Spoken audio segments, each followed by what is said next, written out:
नमस्कार दोस्तों, स्वागत है आपका वायरल फास्ट के एक और एपिसोड में। मेरा नाम है विराट दीक्षित और आज का जो हमारा विषय है वो स्पोर्ट्स है। स्पोर्ट्स कई खेलों से हम जान सकते हैं, लेकिन आज जो हमारी बातचीत होगी वो क्रिकेट के आसपास होगी। तो आज हमारे साथ पत्रकार है, स्पोर्ट्स जर्नलिस्ट हैं शिवेंद्र सिंह जी। सर, आपका बहुत बहुत स्वागत है वायरल फास्ट के मंच पे। Thank you Virat, thank you. आपने बहुत सारी यात्राएं करी है टीम के साथ, आपने काफी क्रिकेट कवर किया। सचिन तेंदुलकर के विषय में अगर कोई घटना हो तो हमारे दर्शकों के साथ साझा करिए। असल में आपने एक ऐसा सवाल अंत में पूछ लिया है जो अकेले कम से कम 2 घंटे बोलने लायक सवाल है।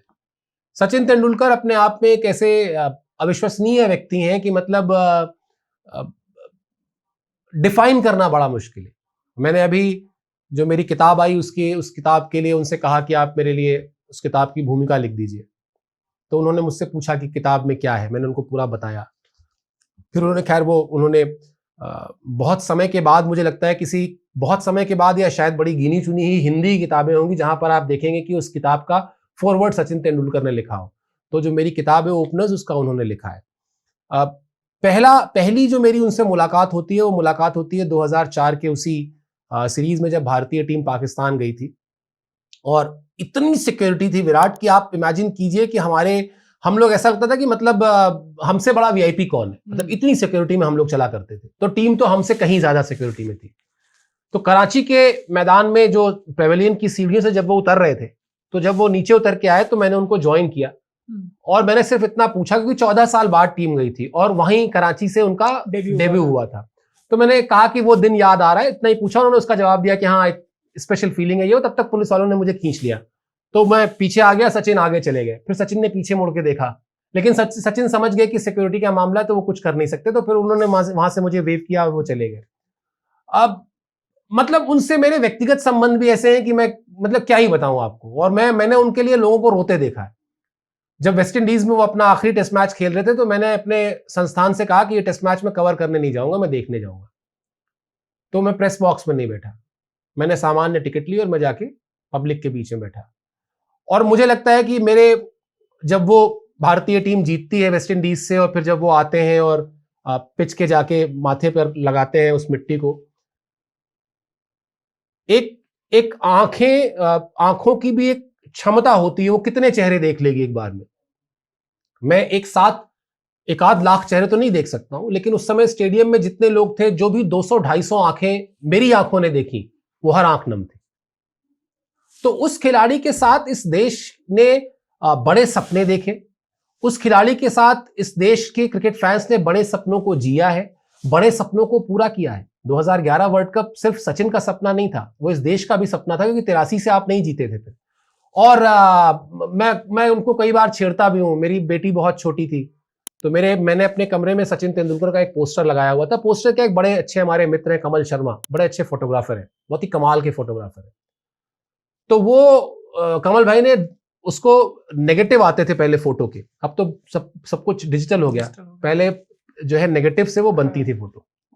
तो नेगेटिव को उन्होंने स्क्रैच करके एक आर्ट डेवलप फॉर्म किया था उस फोटो में। कवर ड्राइव लगाया है सचिन तेंदुलकर ने, और कवर ड्राइव लगाने के बाद वो बॉल को देख रहे हैं, ये पोजीशन है उनकी। तो मुझे बहुत सुंदर लगता था, तो मैंने अपने कमरे में लगाया हुआ था। तो जब मेरी बिटिया बड़ी होने लगी और बहुत ही मतलब अभी तुतला के बोलती थी, तो उसने तो होता था, ये कौन है, ये कौन है, ये कौन है, ये कौन है। मैंने कहा ये सचिन है। तो उसने कहा कि चचिन। फिर मैंने सचिन को मजाक में लिखा कि from now onwards the spelling of your name is CHACHIN। तो उन्होंने मुझे मैसेज किया वाई। तो फिर मैंने उनको बताया कि because my daughter says so. तो उन्होंने फोन किया, बोले क्या अभी बहुत छोटी है? मैंने कहा हाँ बहुत छोटी है। तो उन्होंने कहा अच्छा ठीक है। फिर उनको याद रहा, ठीक है। फिर एक बार ऐसे किसी बातचीत में उन्होंने मुझसे कहा कुछ, तो मैंने कहा हाँ उसका बर्थडे आ रहा है, बोले मुझे उसकी कुछ फोटोग्राफ भेज दीजिएगा। भेज दी मैंने फोटोग्राफ। सचिन ने उस पर उसको ब्लेसिंग्स लिख के, to Shivi, God bless you, और ये और वो। अभी उसका 18वां बर्थडे था, सचिन ने फोन करके उससे बात की, ठीक है। अब आजकल सोशल मीडिया में लोग इन चीजों को बहुत डालते हैं, ठीक है। मैं इस पॉडकास्ट में इसलिए बता रहा हूं क्योंकि आपने सचिन पर सवाल पूछा। वो रिलेशनशिप ऐसा है जिसमें कभी फ्लॉन्ट करने वाला वो नहीं रहा कि वो मुझे जानते हैं या उन्होंने मुझे ऐसा किया, उन्होंने मुझे वैसा किया। मुझे स्लिप डिस्क हुआ 2011 में, और विराट जब मैं गया, डॉक्टर ने कहा, जो पहला स्टेटमेंट था वो ये था कि अगर आपने 1 हफ्ते के भीतर सर्जरी नहीं कराई तो आपको पैरालिसिस का अटैक आ जाएगा। आईपीएल चल रहा था और मैं घर आया और मैंने सचिन को एक मैसेज किया कि ऐसे ऐसे हुआ और मुझे डॉक्टर ने ये कहा है। तो उनका एक जवाब आया, जिस जवाब में उन्होंने, उस वक्त ब्लैकबेरी का जमाना हुआ करता था, बीबीएम पिन होते थे लोगों के, तो उन्होंने उस पर मुझे लिखा, don't go for surgery, I will call you in the evening. और उन्होंने शाम को मुझे फोन किया, मेरी रिपोर्ट्स मंगाई, मेरी रिपोर्ट्स को बुला के उन्होंने किसी फिजियो से वो किया, कंसल्ट किया, मुझे बताया। तो इसीलिए मैंने कहा कि एक क्रिकेटर के तौर पर जो उन्होंने किया है इस देश के लिए, इस देश की क्रिकेट के लिए, वो अलग है। लेकिन एक जर्नलिस्ट के तौर पर जो मैं उनको 2004 से कवर कर रहा हूं और आखिरी टेस्ट मैच तक मैंने कवर किया, वो जो एक मैदान के बाहर का रिश्ता बना, वो उन रिश्तों को भी उतनी ही खूबसूरती से और उतनी ही जिम्मेदारी से निभाते हैं। और आज सोचिए 2011 का स्लिप डिस्क हुआ था, आज हम 2026 में बैठे, मैंने सर्जरी नहीं कराई और अभी आज की तारीख में मैं ईश्वर की कृपा से रोज 10 किलोमीटर दौड़ता हूं। तो ये फर्क होता है।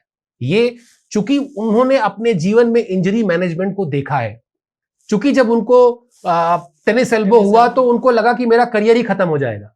एक इंटरव्यू में मैंने उनसे पूछा था ये सवाल कि आपको तो कभी डर लगता नहीं होगा कि आप टीम से ड्रॉप हो जाएंगे, जबकि बाकी प्लेयर्स को तो लगता था कि वो ड्रॉप हो जाएंगे। तो हंसने लगे थे, मुझे तो इससे ज्यादा डर लगता था। मैंने कहा आपको क्या डर लगता था? बोले मुझे इसी बात का डर था कि मेरा तो करियर ही खत्म हो जाएगा। तो एक व्यक्ति जिसने, अभी आप एक सेकंड के लिए भूल जाइए कि वो सचिन तेंदुलकर है, वो भारत रत्न है।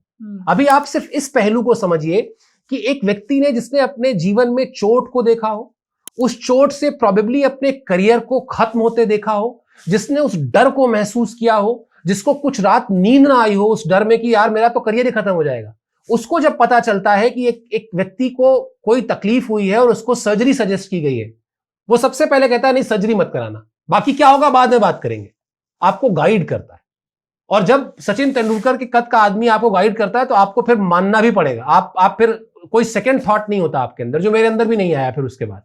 ठीक है, तो एक जब मतलब ये इंसानियत का पहलू है कि जब आप अपने जीवन के कड़वे अनुभवों को झेलने के बाद अपने आने वाली पीढ़ी से या अपने दोस्त से, अपने परिवार के किसी व्यक्ति से या किसी अजनबी से भी अगर आप उसको बचा लें उस तकलीफ से, तो उससे बड़ी बात कुछ नहीं है।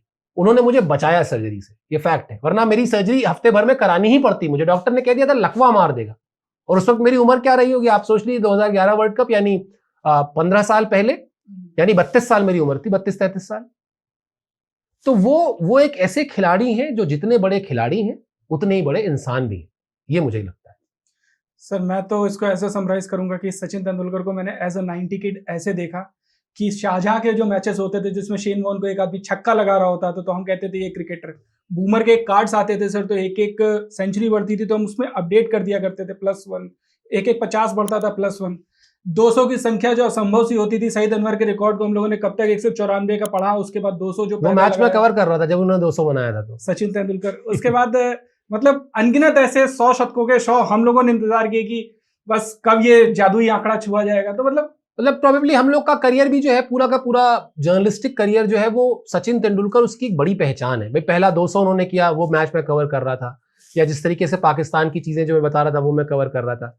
और मुझे लगता है अगर समअप करना हो तो वो हमारे आपके तो खैर पड़ोसी ही हैं, रायबरेली के रहने वाले थे मुनव्वर राना। मुनव्वर भाई का एक बड़ा अच्छा शेर है कि उन घरों में जहां मिट्टी के घड़े होते हैं, कद में छोटे हों मगर लोग बड़े होते हैं।